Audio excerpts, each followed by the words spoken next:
This free step-by-step video comes to you directly from Haynes.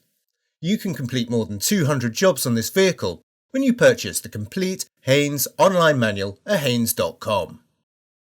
Carefully prise the wheel trim cover from place.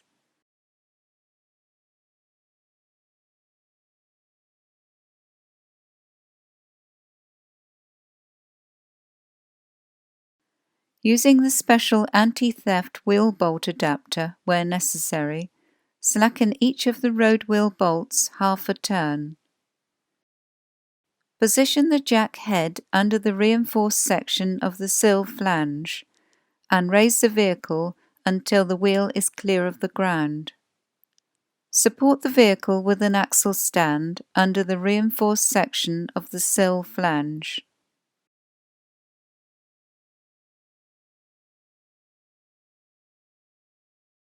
Fully unscrew the bolts and remove the road wheel.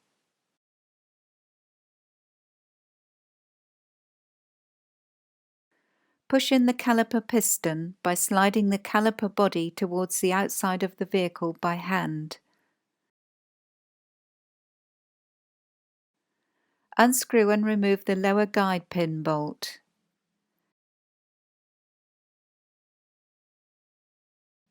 Pivot up the caliper and suspend it from the suspension strut.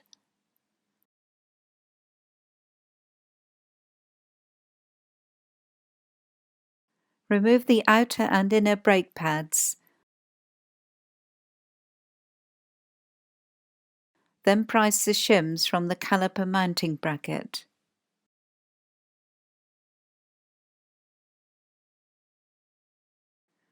Measure the thickness of the pad friction material and backing plate. If any are worn down to 7 mm or less, or fouled with oil or grease, all 4 pads must be renewed.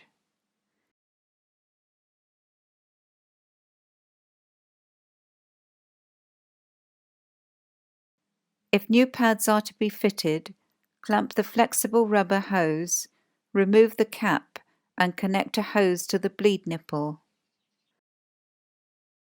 Push the piston back fully into the caliper body, ideally using a piston retraction tool, although a G-clamp or similar will suffice. Open the bleed nipple as the piston is retracted to allow the displaced fluid to escape.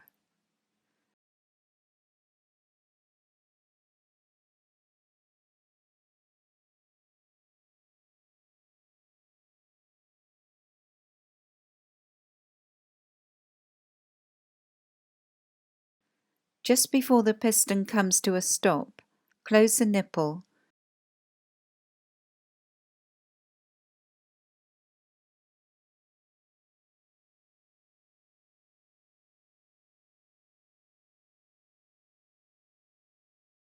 Disconnect the hose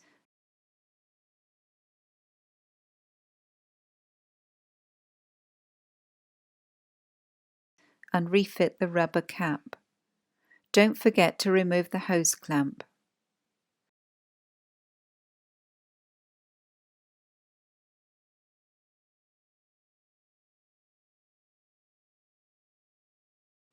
Refit the shims to the caliper mounting bracket, pressing them firmly into place.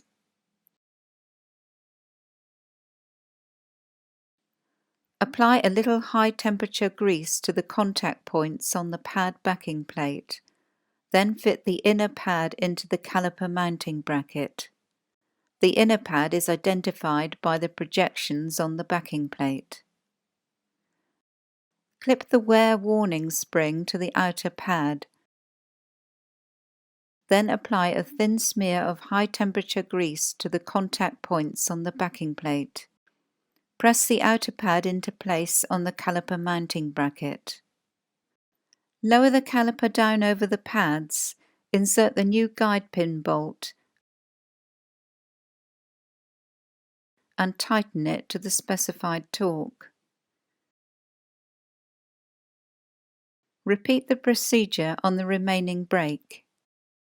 Repeatedly depress the brake pedal to bring the pads into full contact with the discs.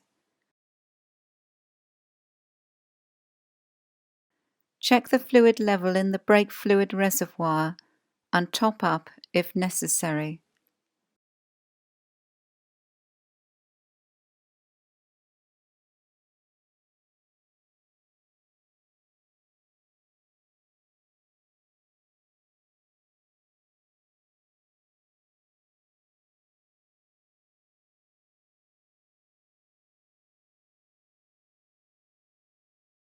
Detach the support prop from the bonnet and clip it into place on the slam panel. Firmly lower the bonnet and check that it's securely locked.